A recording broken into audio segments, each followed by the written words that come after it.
betul-betul porang yang asli porang itu ada 3 jenis, bahkan ada 4 sebenarnya, tapi yang kita temukan di Lombok pada khususnya itu ada 3.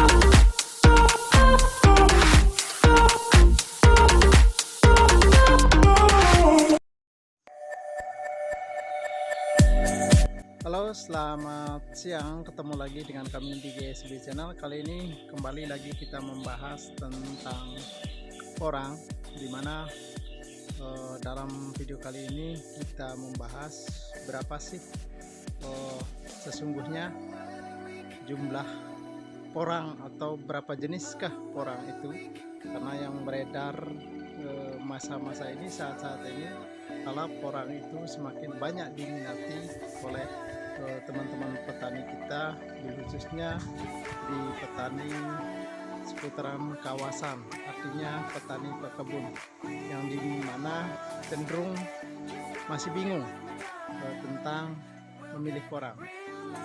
Asli porang itu ada 3 jenis, bahkan ada 4 sebenarnya, tapi yang kita temukan di Lombok pada khususnya itu ada 3. Sekarang kita fokus membahas tentang porang yang lebih cenderung memiliki kelebihan itu. Dan porang itu sendiri, ingat, porang itu memiliki ciri khas, ada 3 jenis porang, yang dimana dalam gambar ini adalah porang 1.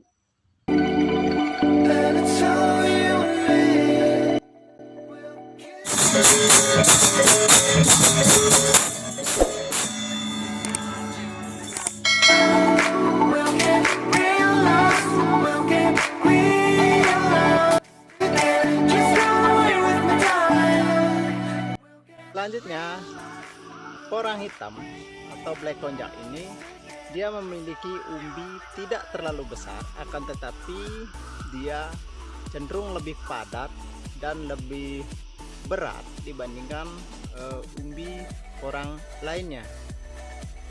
Dan untuk katak, si porang hitam dia sama pertumbuhan kataknya seperti porang yang lainnya. Hanya dia memiliki kelebihan porang hitam ini adalah dimana satu-satunya keunggulannya adalah umbinya lebih padat dan lebih berat, tetapi bobot umbinya tidak sebesar porang yang lainnya.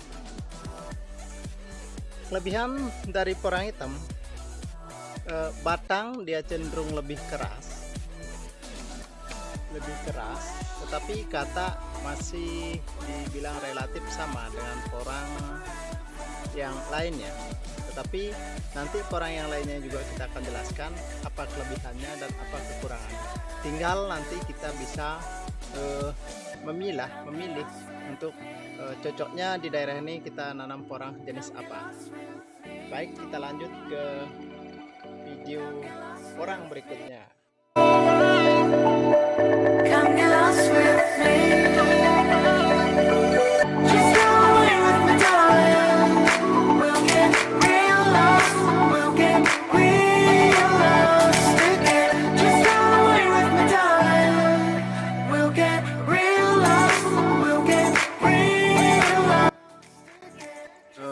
Porang yang dimana ini juga hampir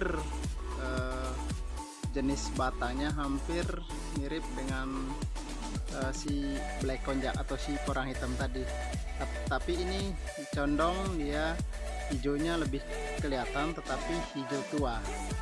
Makanya saya singkat, ini porang hijau tua. Entah itu, yang penting kita bisa kasih nama agar kita bisa membedakan, karena dari jenis batang beda dengan black konjak dan porang yang satunya, dan juga jenis daunnya. Ini jenis daunnya dia cenderung mempunyai garis yang lebih nampak dibandingkan daun-daun porang lainnya. Nah, kelebihan dari porang yang saya bilang ini porang HT hijau tua, porang HT ini adalah dimana bobot umbi dia cenderung lebih besar, dan juga dia bisa menghasilkan umbi dalam 3 musim itu bisa mencapai di atas 5 kilo. Ini yang HT. Nah, kemudian untuk kata dalam 3 musim dia bisa tembus sampai 70 bahkan hingga 80 butir kata dalam satu batang, yang tentunya itu di musim ketiga. Jadi pertama kita menggunakan bibit kata dari porang HT, dia akan menghasilkan kata di pertama tumbuh atau di musim yang pertama dia menghasilkan kata itu 1 sampai dengan 4 kata.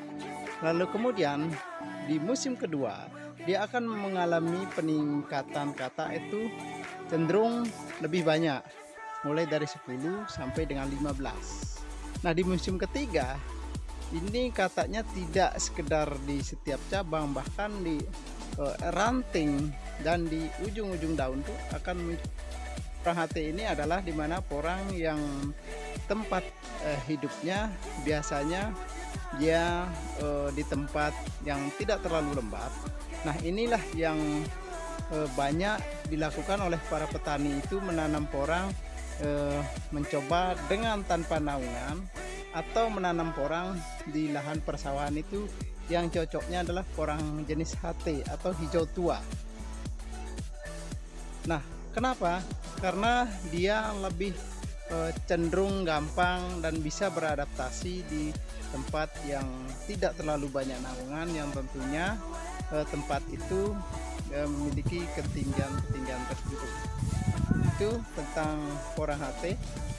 Selanjutnya kita bergeser ke porang yang nomor 3.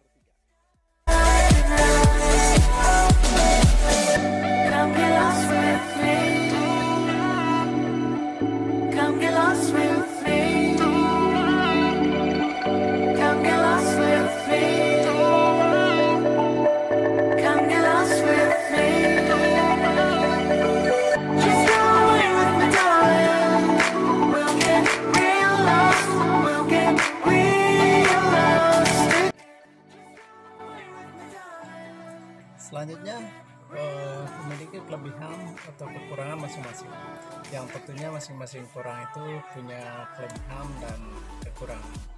Nah, sekarang kita terlebih bicara tentang apa sih kelebihannya porang yang hijau muda ini.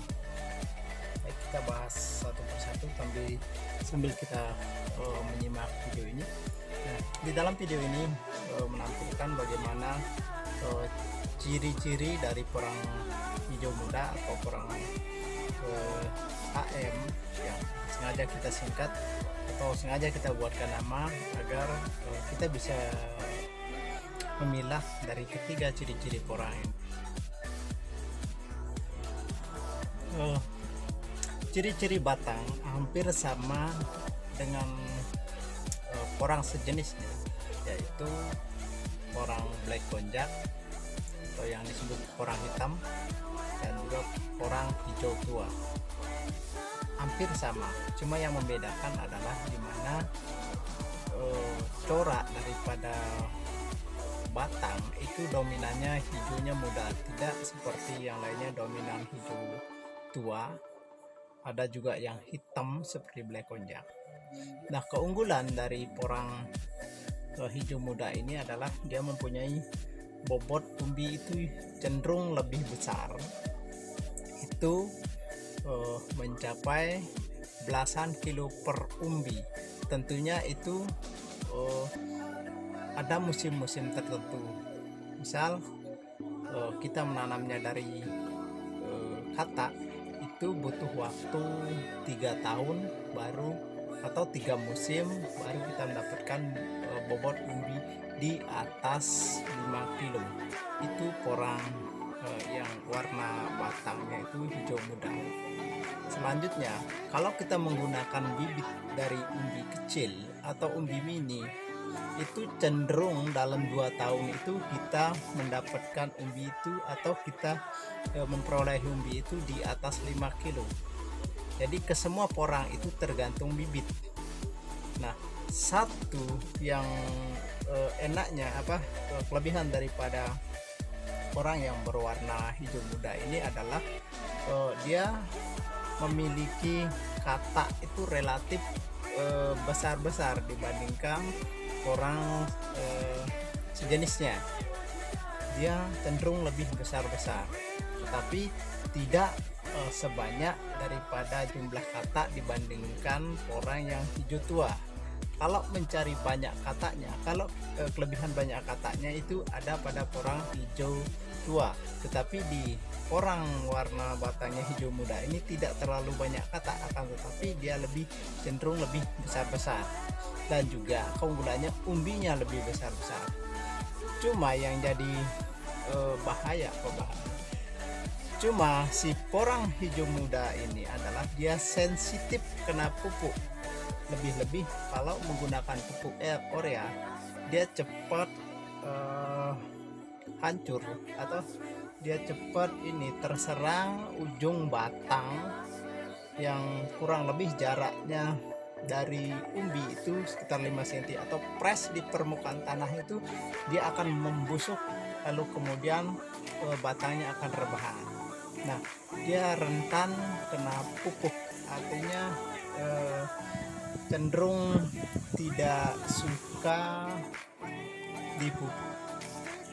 Ikan porang itu kehidupan yang tidak jauh dengan di habitat sesungguhnya, tidak jauh dari alam sesungguhnya dia tumbuh. Jangan sekali-kali kita ingin cepat umbinya lebih besar, kita ingin cepat penghasilan lebih banyak, lalu kemudian kita menggunakan alat-alat atau pupuk-pupuk yang banyak sekarang, jenis-jenis pupuk untuk pembesaran umbi kah atau pembesaran batang kah namanya. Hati-hati pada porang agar tidak terjadi seperti tanaman-tanaman yang sering. Kita akan mencoba melihat sebuah tanaman, tetapi ini bukan tanaman saya, tetapi ini adalah tanaman tetangga di samping kebun. Nah, dia mencoba sebuah pupuk yang dimana pupuk ini konon katanya akan membuat bobot umbi porang ini.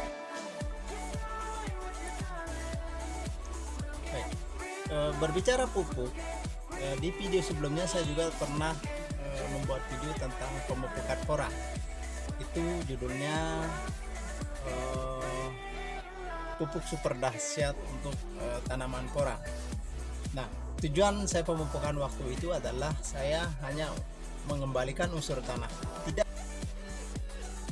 kalau sudah unsur tanah itu baik, kalau sudah tanah itu betul-betul subur, maka apapun jenis tanaman itu akan tumbuh maksimal.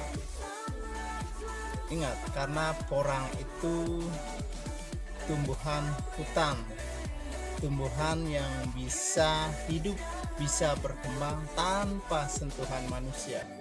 Porang itu ada bukan karena manusia, sehingga ketika kita mencoba budidaya di ladang, di kebun, di sawah, apapun itu namanya, ada perlakuan yang dilakukan oleh kita sehingga tidak ada umbi porang sebesar dan semaksimal yang ada di hutan. Karena apa? Ini juga bagian dari alam telah memberikan kita petunjuk bahwa porang itu tidak memerlukan perlakuan khusus, sehingga banyak teman-teman kita yang mencoba budidaya porang dapat saran berita dari sana sini, akhirnya bingung mau pakai yang mana. Sudahlah, kita tanam. Intinya porang itu hidup di dataran yang tinggi, sudah di dataran yang tinggi. Kalau di dataran rendah itu juga hati-hati. Kenapa? Sekarang iya dia hidup, tetapi besok ketika musim kemarau mau bilang apa?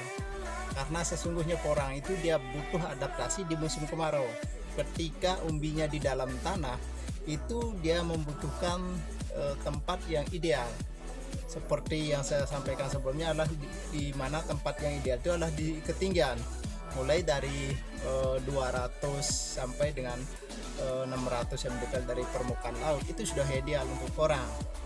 Dan banyak juga teman-teman mengatakan porang itu harus punya naungan, porang itu bisa hidup tanpa naungan. Banyak sekali yang menjelaskan, tetapi ingat, porang yang membutuhkan naungan itu seperti apa, dan porang yang bisa hidup di tempat yang tanpa naungan itu seperti apa.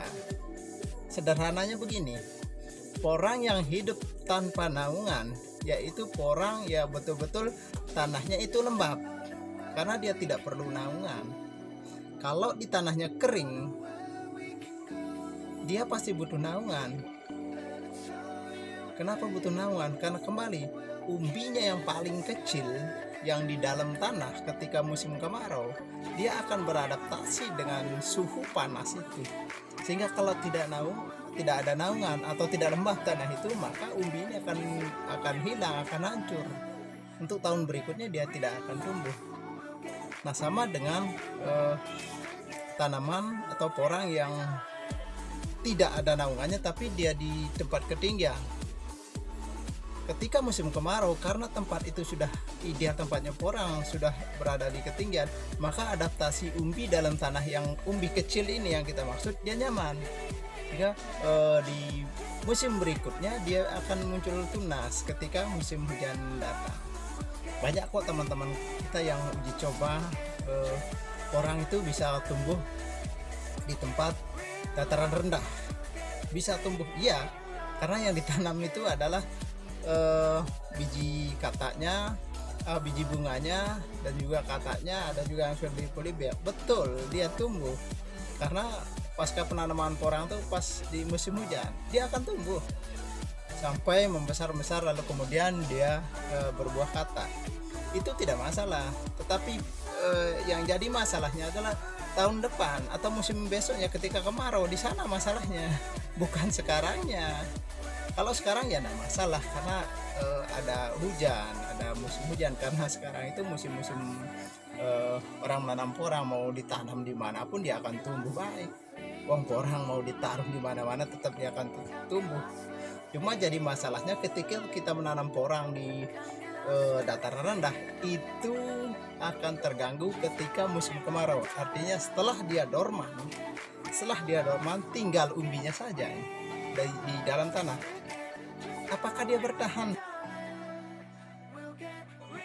Oke, mungkin hanya ini yang bisa saya sampaikan, berbagi tentang budidaya tanaman porang. Bila video ini bermanfaat, silahkan teman-teman mengabari atau berbagi ke teman-teman, karena berbagi itu indah. Tetapi kalau video ini tidak bermanfaat, silahkan dijempol ke bawah saja, tidak masalah. Saya membuat video hanya untuk bagaimana kita menguatkan petani porang, tidak semata-mata mencari subscriber. Saya tidak butuh itu. Yang penting agar para teman-teman petani porang bisa mendapatkan gambaran bagaimana sih kita budidaya porang, karena tidak sedikit petani terjerumus oleh video-video virtual atau sejenisnya yang ada di internet. Banyak yang menjelaskan tanaman porang harus ini, harus begitu. Saya tidak. Apa yang pernah saya lakukan, maka itu yang saya perbuat. Apa yang pernah saya temukan, itu yang saya upload. Jadi dari 80% video penjelasan porang itu lokasi saya. Saya tidak mengambil lokasinya orang. Saya mulai dari nanam sehingga sampai tumbuh, dan juga saya akan membuat video bagaimana hasil hasilnya ketika saya panen. Apakah betul umbi porang ini rata-rata di atas 5 kilo? Silahkan. Kalau bermanfaat, ditunggu video berikutnya, saya akan buat yang lagi panen. Oke, ingat jangan lupa lonceng notifikasi bila ini bermanfaat atau pembuktian dari apa yang saya ucapkan. Kalau tidak, silahkan, itu terserah teman-teman. Kurang dan lebihnya saya mohon maaf. Billahi taufiq wal hidayah. Assalamualaikum warahmatullahi wabarakatuh. Salam.